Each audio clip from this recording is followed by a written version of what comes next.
So, what do you do when the people in charge push too hard? When your voice feels ignored and your home feels threatened? I didn't just sit back and comply. Instead, I made a choice that shocked everyone. Something bold, something unexpected. I cut their power line. Yes, you heard that right. It was my way of sending a message, but it also kicked off a chain of events I never saw coming. In this story, I'll take you through everything: the tense letters, the secret late-night work, the rising tension between me and the HOA, and the surprising fallout that followed. It's a tale about standing your ground, fighting back, and dealing with the consequences of pushing back. But what happened after that? Did I get away with it, or did things get even worse? Stick around, because this story isn't over yet. It all started a few months earlier when the HOA sent out new rules about landscaping. They said my trees were too tall and blocking sight lines, and I had to cut them down or face fines. But these weren't just any trees. They were tall oaks I planted with my kids, shade trees that kept my backyard cool during summer and gave birds a home. I tried talking to the HOA board, explaining why the trees mattered, but they dismissed me quickly, sticking to their rigid rules. It felt like they wanted control more than understanding. Every day, I watched the edges of those trees get closer to the chopping block. The tension built, neighbors whispering about the drama, some even warning me to back down. But I wasn't ready to lose that part of my home without a fight. When the final deadline arrived, I faced a choice: give in or push back in a way no one expected. That night, I grabbed some tools and walked over to the utility area near my property line. It wasn't just a simple act of rebellion, it was a statement. The next morning, when the HOA discovered the power line was cut, everything exploded. Calls, threats, and more letters flooded in. I knew I'd crossed a line, but I wasn't sure if it was the right one. What would happen next? Would I regret it? Or was this the start of something bigger? Stay tuned. This story's about to get even more complicated. After the power line incident, things got even more complicated. The HOA wasn't just upset, they were furious. Suddenly, my quiet neighborhood felt like a battleground. The board started calling meetings, sending emails, and talking about legal action. Some neighbors took sides. A few whispered support, but others looked at me like I'd broken an unspoken rule everyone had to follow. I realized this wasn't just about trees or power lines anymore. It was about control, community, and how far someone was willing to go to defend what they believed in. Meanwhile, the loss of power caused headaches beyond the HOA. My own house was affected. The outage didn't just hit their equipment, but caused flickering lights and interrupted appliances for days. I felt the weight of my choice more than ever. Was I fighting for my home, or had I just made things worse for myself and everyone around me? The board started bringing in contractors and lawyers while I began researching my rights and what I could legally do to protect my property. At the same time, neighbors started showing up, some to talk, others to watch, like this was some kind of spectacle. I found myself caught in a whirlwind of tension, uncertainty, and unexpected community drama. But beneath all this conflict, there was something deeper. A question about fairness and respect that no one was ready to answer yet. And as the days went on, the stakes kept rising.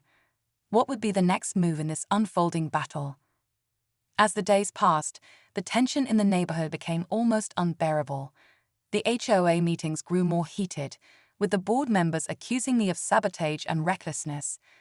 I kept trying to explain my side, that their demands felt unfair and that I was just trying to protect my home. But it seemed like no one wanted to listen.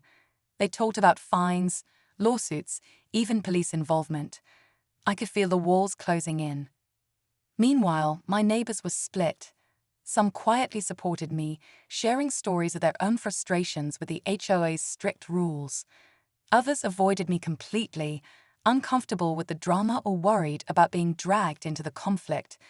The community I once felt part of was fracturing before my eyes. To make things worse, the damage from the power line cut wasn't fully fixed yet, and there were still days when electricity flickered or went out, making simple things like cooking or working from home a challenge. I started questioning if I'd made a huge mistake. Was standing up for my trees worth all this chaos? Then, just when I thought things couldn't get any more intense, the HOA dropped a bombshell. They were sending a crew to forcibly remove the trees, with or without my permission. That was the moment I realized this wasn't just a disagreement anymore. It was a full-on showdown. What would I do when the crew showed up? Could I stop them? Or would everything I'd fought for be gone? The next chapter was about to explode, and I had no idea how it would end. Just when I thought the situation had reached its breaking point, something completely unexpected happened. A few days before the tree removal crew was supposed to show up, I received an anonymous tip from someone inside the HOA. They told me there was more going on behind the scenes, something no one wanted the community to know. Apparently, the board had been quietly negotiating a deal with a local developer who wanted to buy several properties, including mine, to build townhomes. The trees were just an excuse to pressure me into selling. This revelation hit me like a thunderbolt. Suddenly, the fight wasn't just about trees or power lines anymore. It was about protecting my home from being swallowed up by development. The stakes were higher than ever. I wasn't just battling rules. I was up against powerful interests that didn't care about the neighborhood's character or the people living there. With the clock ticking and the tree removal crew ready to act, I knew I had to step up my game. I reached out to neighbors, tried to gather support, and even contacted a local journalist who was interested in the story. But the HOA's influence ran deep, and it wasn't going to be easy to stop them. The tension in the neighborhood was electric. The power line incident, the looming tree removal, and now the developer's plans. All of it felt like a storm closing in. What would happen when the crew arrived? Would I be able to protect my trees, my home, and my community? The answer was still hanging in the balance. The day the tree removal crew arrived felt like the moment everything would finally come to a head. I stood outside, heart pounding, watching as trucks rolled into the neighborhood, equipment ready. But instead of charging ahead, something surprising happened. The crew paused. They had heard about the anonymous tip too, the rumors about the developer's deal, and the real reason behind the HOA's sudden push. Suddenly, they hesitated to carry out the orders. At that moment, a crowd of neighbors gathered, some who had been quiet before, now standing beside me, holding signs and demanding answers. The journalist I contacted showed up too, live streaming the scene. The pressure exploded. The HOA board, caught off guard by the public exposure, was forced to call off the removal and agreed to meet with residents to discuss the future of the neighborhood. But just as I thought the worst was behind me, the unexpected twist came. The anonymous tip. It wasn't just from someone inside the HOA.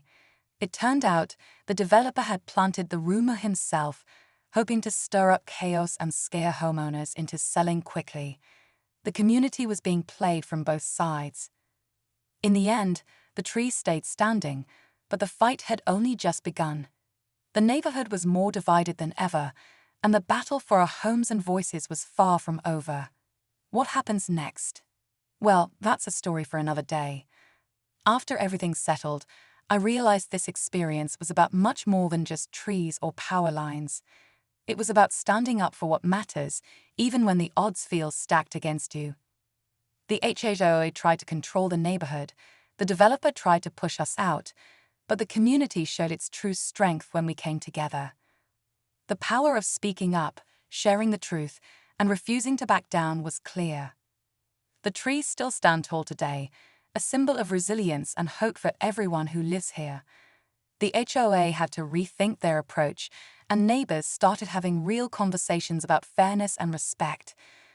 While the developer's plan hasn't disappeared, the fight isn't just mine anymore, it's ours. We learned that sometimes you have to face conflict head-on, but also stay alert for unexpected twists along the way. This story reminded me how important it is to protect your home and your community. It showed me that when people unite, they can push back against unfair power. If you ever find yourself in a battle like this, remember, don't be afraid to stand firm, listen carefully, and keep fighting for what you believe is right. Thanks for watching.